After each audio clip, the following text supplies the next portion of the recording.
Hello and welcome to the patch notes for 7.31 that came out today, the 2nd of September 2025. This then features some small content. There's some larger changes in the patch though that we'll be talking about. It does not feature any of the content added in 7.35, which is going to be in 1 to 2 months from now, which will include Pilgrim's Traverse, the new Deep Dungeon, Hildebrand, and the Allied Society quest. This is primarily just two things. We have the next stage of the Relic weapon from Occult Crescent to upgrade, the Phantom weapon, and we also have information on the new Faena, which is a new planet as part of Cosmic Exploration. So let's go through this. First of all then, it says the arrival coordinates when teleporting or returning to Bestways Burrows has been adjusted. This presumably is to make it easier to get to the actual camp quicker inside Bestways Burrows, so that you can click on the Aetheryte instantly and use that to teleport to the new world as well as the moon. There are new side quests. Obviously, this is a follow-up from the rest of Cosmic Exploration to set us on our mission to this new world. It says you may only access and progress through Cosmic Exploration quests from your home world. And it's Go Forth, Brave Adventurers. Brave Explorers. You actually pick up the follow-up quest then from Searching Way on Sinus Adorum. And you must have completed Passion, Thy Name is Adorum, which I believe is the final quest for the moon. And then we've got The Brightest Star, which is a follow-up quest. And it says, players must first complete Go Forth Brave Explorers and achieve a certain amount of project progress. So that'll presumably be on Faena. In fact, it is. And then there's a Manager's Discernment, also on Faena. There's quite a few quests, basically, and we'll have to go through these, but it seems that there are 6 quests in total for this phase of the moon, the new planet for Cosmic Exploration. As we said, Phantom Weapons. So the quest for this is actually in the Phantom Village, and it says players must first have completed the quest Forging the Phantasmal, which is obviously to complete one weapon. And there's also Ether Everywhere is the second quest, and Wrought by Hands Phantasmal. So we'll have to see a little bit further down this list of how that works. A new item is available for an exchange for bicolor gemstones from Ral Rook in Yaktel. So we'll have to see what that is.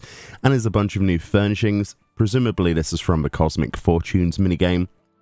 We've got a Cosmic Sink here, which does appear to be a fully functional space sink with rations. You might have seen this actually in some of the accommodation if you go look around Sinus Adorum. There's a bench here that looks like an indoor bench, as well as a sort of laptop or something like that, like a heads-up display little computer, which is going to be pretty useful in housing. The sink is absolutely awesome. And then we've got some outdoors things such as a Cosmo light and what looks like a bus shelter, basically. I'm not sure what else to describe that as, but yeah, this looks like seating around a light. Could be very cool. Hopefully those are 2 separate items, but it might be just one. But there we go. New orchestrion roles have been added. New triple triad cards have been added.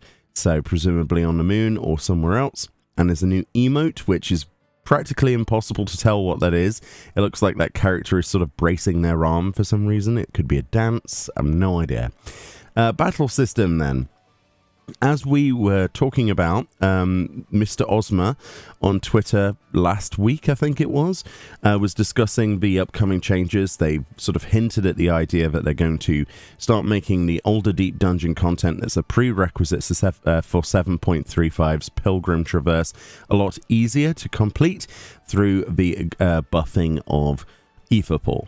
So if you don't know, there's Aetherpool gear and Aetherpool weapon, armor and arm, and essentially instead of the coffers that you open, the silver coffers giving you 1, it will now give you a minimum of +5 every time you open a silver coffer, which is quite huge. And apparently the success rate has been increased before floor 101. So if you want to go and do Palace of the Dead and get your Aetherpool up, maybe you're a new player that hasn't completed Floor 50, then this is the perfect opportunity for you to get prepared before the subsequent patch in a couple of months. And they say enhancement to ether pool gear strength when defeating a boss has been increased from 1 to 10. That's quite a lot, so you're going to be able to get this up quite quickly. They say ether pool gear strength can only be enhanced up to a certain level before Floor 51. Ether pool gear strength is now guaranteed to be enhanced upon defeating bosses on every floor and upon completing floor 200. Defeating enemies will now drop sustaining potions. Yay, we got a buff to sustaining potions. That's probably one of the best pieces of text here. If you've done deep dungeons, then you'll know how annoying sustaining potions are to actually, get. But yeah, I like the fact that ether pool is going to be a lot easier, and people who have already completed that content, perhaps you want to get yourself the keener weapons and exchange those. This is going to be a nice way of getting that extra glam by exchanging for ether pool grips, because ether pool is going to be so much easier to use.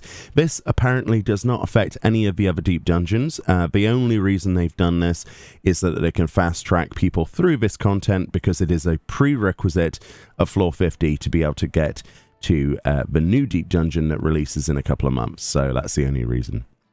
New phantom weapon quests have been added. This is where we get information then. What will it be? Complete these quests to enhance it. Keeping the old ways alive. Okay. Which is a follow-on in the Phantom Village. Upon completing the quest Wrought by Hands Phantasmal, players will receive one enhanced phantom weapon based on a job which they progress through the quest. In the preceding quest, Ether Everywhere, players will receive an Ether Well array that can be used to confirm progress during that stage of the enhancement process. So if you're not familiar with what this is, as you can see, there are four elements here. Those elements probably correspond to different pieces of content, and it is highly likely that this is light, but 4 different types of light. Yay! So if you were excited about the idea of a light stage, it's here. It's here. I'm actually, jokes aside, I think the light stage is pretty cool. And I like the idea of doing 4 different types of content. We'll have to go into the game and we'll do a full explanation on this later. But yeah, that's pretty interesting. They do say additional phantom weapons, though, afterwards will be elegant tomestones of heliometry again. So you can presume that's going to be another 1500 heliometry. So you've got a one-time step, once again, which is a light stage, which this time has 4 different sources of light that you need to fill 10,000 light bars of, and then once you've done this, that's done forever, and then you exchange tomestones. So a little bit sad to see the tomestones back.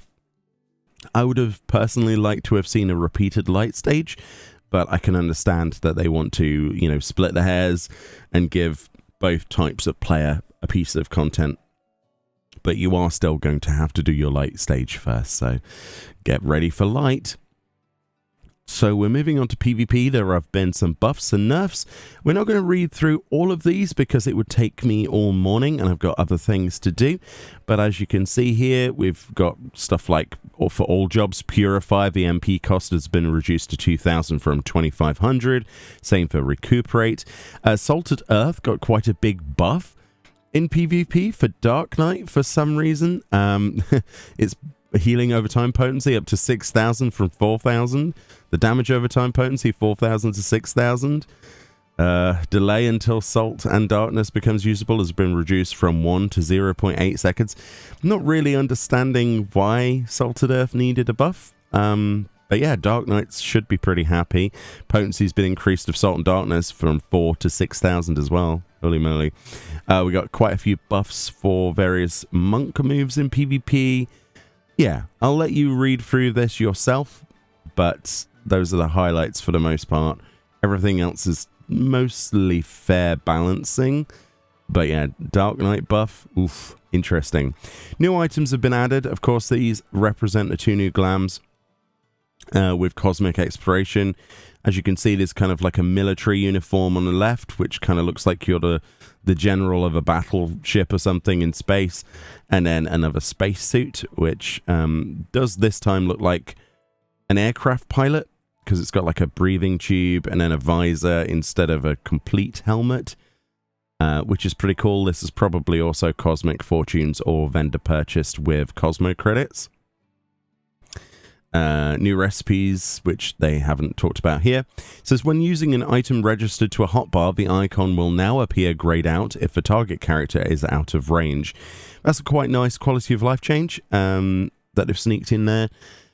Just a simple indication of if you're too far away from something. I like that.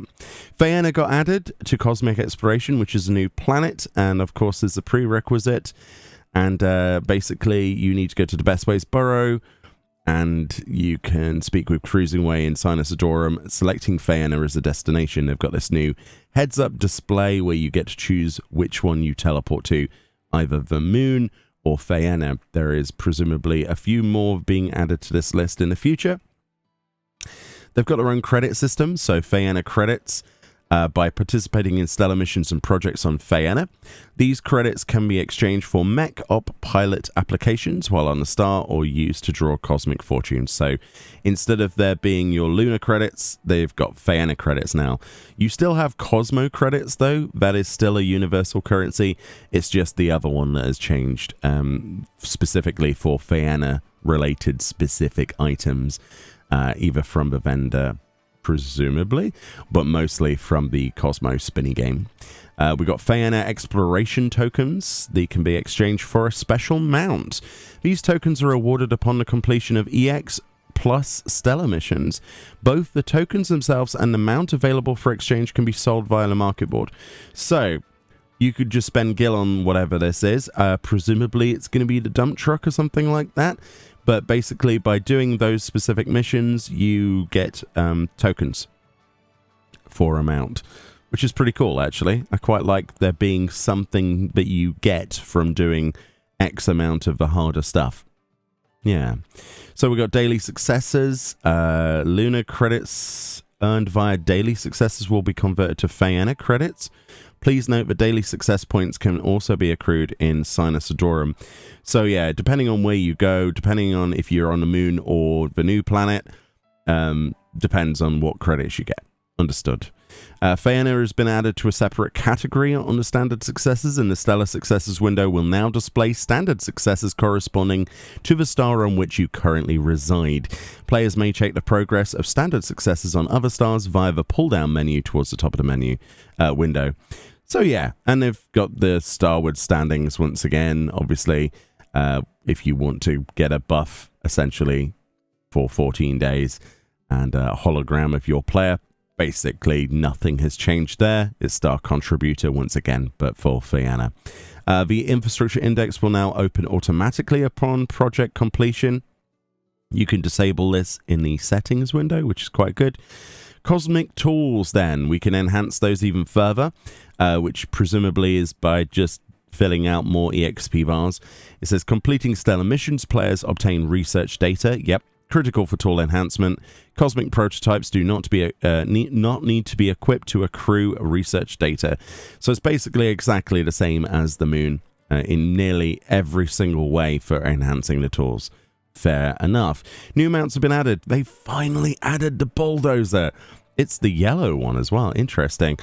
So presumably there's a few mounts because they said there's one from tokens, and there'll probably be one from a vendor, so maybe recolors of the bulldozer.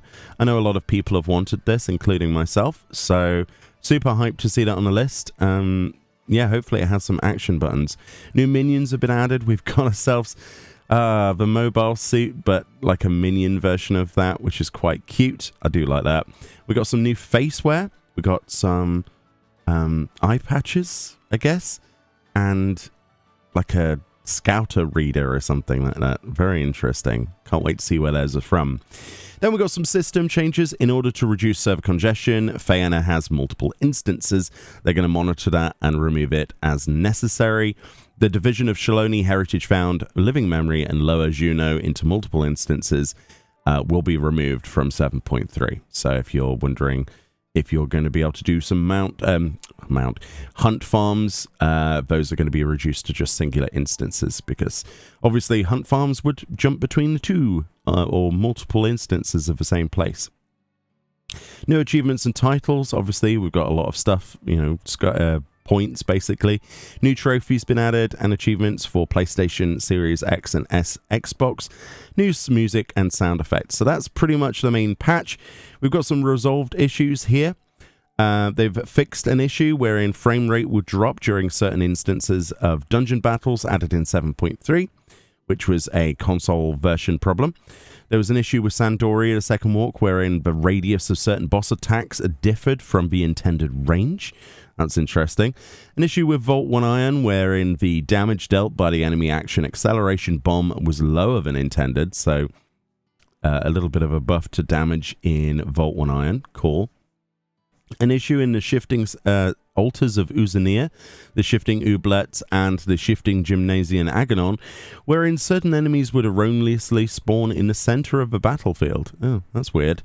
There was an issue obtaining Enlightenment silver pieces or gold pieces on the Occult Crescent South Horn, wherein the corresponding log message would erroneously display twice. I didn't see that, so just a minor issue.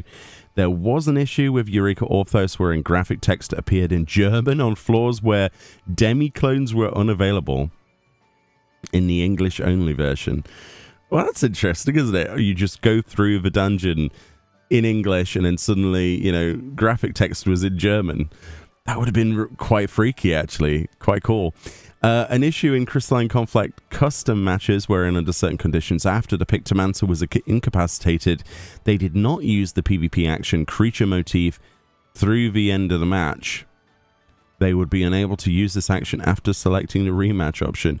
I'm not really sure many people do custom matches, but that's a weird one that they have addressed. There was an issue when executing Gunbreaker PvP action Relentless Rush, or the Dancer PvP action Honing Damage in Crystalline Conflict, wherein players were unaffected by the knockback effect caused by turbulence in Cloud 9 or Tatami Twist in the Clockwork Castle Town. Yeah, essentially certain abilities were making it so that the doors, for example, in Clockwork were not recognizing you were there, you were not able to pass through them, so this is unintended, and now it should work.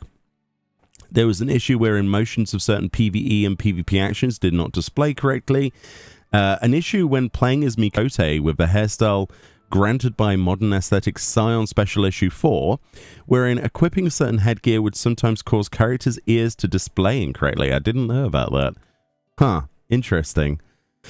An issue when playing as female Viera, when in equipping the Assassin's Hood would sometimes cause facial clipping issues. We checked this out, and I didn't notice this before. The icon for Phoenix Down registered to a hotbar did not correctly indicate whether the item could be used on the target, if it was out of range or not. G-Pose portrait mode, wherein the orientation of certain enemies was incorrect, and certain weapon effects were misaligned.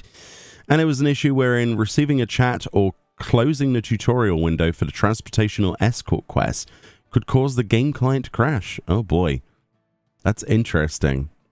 Other text issues, and an issue with character settings backup feature, wherein downloading certain data uploaded before 7.3 would cause configuration settings to be applied incorrectly.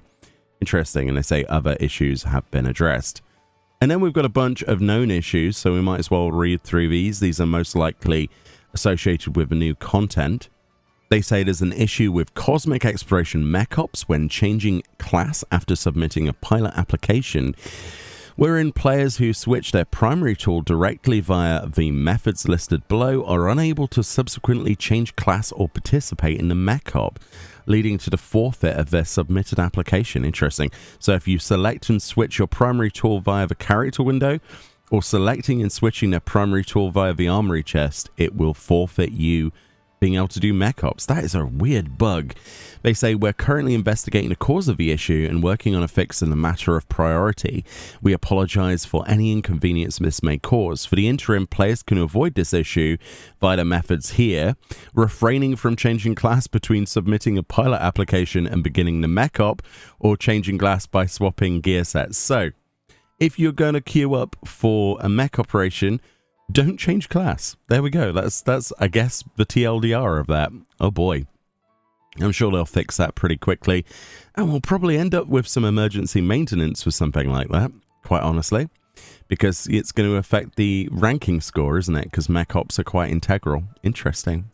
An issue with the quest Go Forth Brave Explorers, wherein quest icons do not display on the map in areas outside of Sinus Adorum. There's an issue with a quest Keeping the Old Ways Alive, wherein quest icons do not display on the map in areas outside the Phantom Village. So, that's an issue. We're speaking with Scanning Way during Cosmic Exploration, wherein under certain conditions the dialogue indicating the player has not made any contributions during the current ranking period is erroneously displayed, despite the player having contributed. This, however, is a text-only issue. So yeah, if you go up to Scanning Way and he's like, you haven't contributed anything towards your score, and you're like, well, but I just spent 8 hours making tables with my carpenter. How is this not counted? It turns out it's still counting. It's just a text issue. So if you're going for your star contributor, don't worry. You're still working on it. It just doesn't tell you. There's an issue with fishing stellar missions during Cosmic, wherein the explanation for certain critical missions not accessible due to Cosmic Exploration progress erroneously states data unavailable for incomplete missions. There was also an issue, but it's still happening, with Cosmic Exploration, wherein completing a project while the cutscene in which players receive a Cosmic tool is playing causes the cutscene to display incorrectly and the environment to appear unchanged for the affected player despite having completed the project. This issue can be resolved by changing areas or logging out and logging back in. That's going to be interesting to see visual bugs like that. I wonder what it would look like. Weird. An issue with Cosmic Exploration Mech Op Directive Shatter Glass Clusters, wherein the delivery range of certain field scanners is incorrect. Players encountering difficulties as a result of this issue may need to move closer to an affected field scanner to deliver resources. So if you're having trouble with any of those missions, it's a proximity-based issue. And then there's 3 more. An issue undertaking certain ops, mech ops on Phaeana during Cosmic, wherein players can clip through terrain while traveling to the mission site as a pilot. Oh boy, that's interesting. I presume it would be automated though, right? Like, it'll be like the cutscene where you fly in on the mech. So maybe you clip through a bit of scenery. Yeah, I guess they're going to have to move some of the scenery or move the pathing, right? An issue in Group Pose Portrait Mode, wherein animations and weather effects do not display correctly when completing a Cosmic Exploration project or when while Glass Rain is active. Oh boy, new weather effect. Glass Rain? That sounds awesome. I'm more excited about that than the issue. And finally, an issue wherein players are unable to mute characters while undertaking a duty. So, to do with the blacklist and the mute list, and that's a bit of a biggie. It's most likely we'll have emergency maintenance, unfortunately, because of the issue with changing weapons, because that's quite a big issue. I mean, it's not a massive one, missing a mech op, but it's something that could snowball into other issues. So, yeah, I would expect some kind of maintenance. As a whole, then, this is a small patch, but it has quite a bit going for it in terms of, like, items to collect.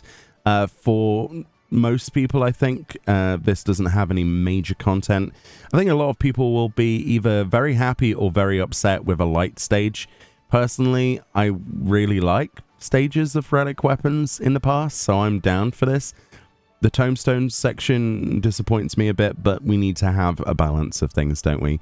So, yeah, let me know if you're excited to do some, 4 different light stages, essentially, with 4 different pieces of content. We'll check stuff out in the game for the rest of the day. But thank you so much for watching. Hopefully that was helpful. And that was the 7.31 notes. Much love. Let me know what you think, and I'll see you all next time. Bye-bye.